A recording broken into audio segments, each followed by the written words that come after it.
Olá, meus amigos, tudo bem? Chegamos a mais um final de semana e hoje eu quero falar sobre um assunto, no mínimo, intrigante.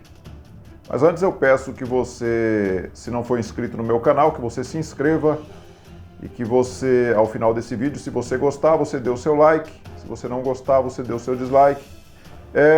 Eu imagino que vocês já perceberam que tudo, desde quando o presidente Bolsonaro se tornou candidato à presidência do Brasil, tudo que ele fala vira polêmica.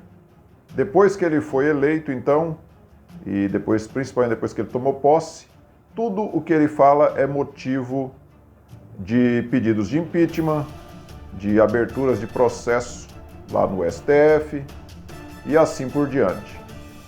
Mas uma coisa estranha que aconteceu foi que lá no começo de março, o presidente fez uma declaração gravíssima e nós não vimos nem a extrema-esquerda e nem o STF tomar nenhuma atitude em relação a isso. Muito pelo contrário, nós vimos um silêncio total.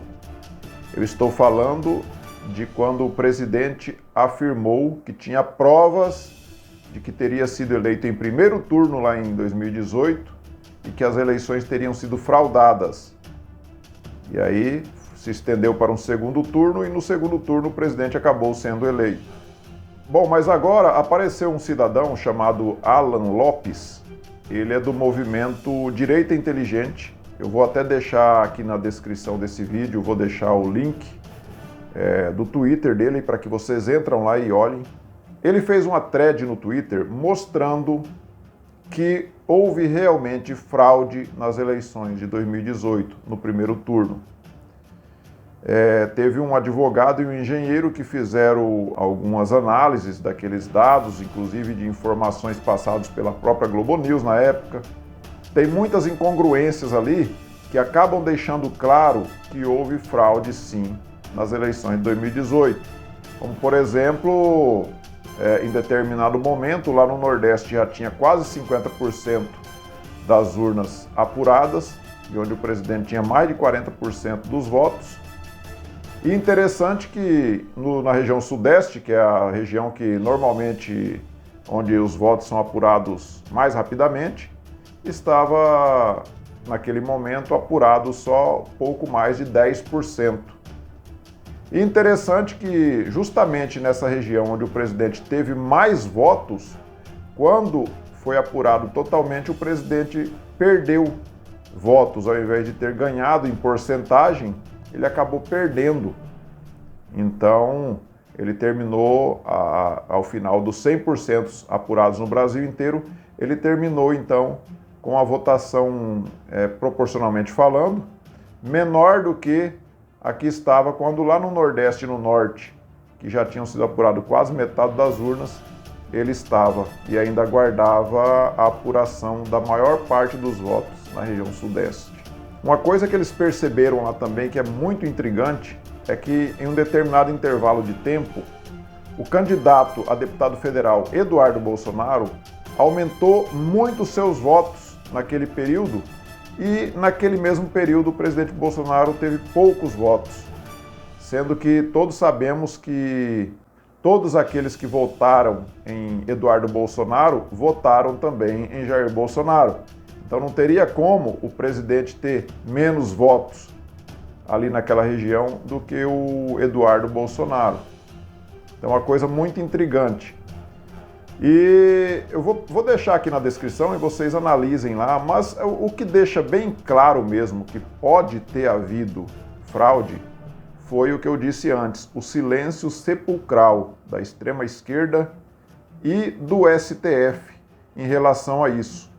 Porque o presidente fez uma acusação gravíssima, que foi a acusação de ter vencido as eleições em primeiro turno e ter havido fraude, e ele disse que provaria isso. Só que aí entrou a questão da pandemia e a mídia não falou em outra coisa e não falaram mais sobre isso. Eu tenho certeza que se essa situação fosse um caso onde o presidente realmente não tivesse provas, eu tenho certeza que a extrema-esquerda, que o STF e inclusive a imprensa não teria silenciado em relação a isso. Teria cobrado o presidente para que ele apresentasse essas provas porque era sim um motivo para eles tentarem caçar o presidente se ele não provasse o que disse. Então, vocês olhem aí, deem uma olhada, leiam, é bem longa a thread do Alan Lopes, onde ele mostra documentos, inclusive feitos por esse engenheiro e esse advogado, que fizeram essa análise, que vocês analisem e que vocês observem se não tem sentido. Eu acho que tem muito sentido isso daí sim, que é uma coisa gravíssima e agora, recentemente, o STF, inclusive, por maioria, disse que o voto impresso é inconstitucional, ou seja, nós ficaremos novamente nas próximas eleições à mercê das urnas eletrônicas. Nós somos obrigados a confiar nas urnas eletrônicas, sendo que há, no mínimo, essa dúvida. E por que o STF não quer que seja dirimida essa dúvida e que nós tenhamos segurança, sim, na hora de votarmos e depositarmos o nosso voto ali? E nós temos que ficar simplesmente reféns da tecnologia das urnas eletrônicas sem que haja nenhuma outra forma de conferência desses votos. E isso, na minha opinião, é gravíssimo. Isso sim seria inconstitucional. A gente não ter como fazer uma conferência física desses votos. Então, meus amigos, por hoje era só. Passei aqui só para falar sobre esse assunto, que eu acho de extrema relevância. É muito grave a situação e vamos ver o que vai acontecer. Se essa denúncia aí, se a imprensa vai publicar, se vai também preferir silenciar, como já fizeram quando o presidente fez a denúncia. Mas eu acho que não vai ter repercussão na grande mídia, eu acho que não vai. Eu acho que vai ser só aqui mesmo na internet que a gente vai tentar repercutir de alguma forma. E por isso que eu acho tão importante que você também compartilhe esse vídeo, que você compartilhe sobre esse assunto. Vamos falar sobre isso na internet para que tenha maior relevância até chamar a atenção da grande mídia. Tá bom?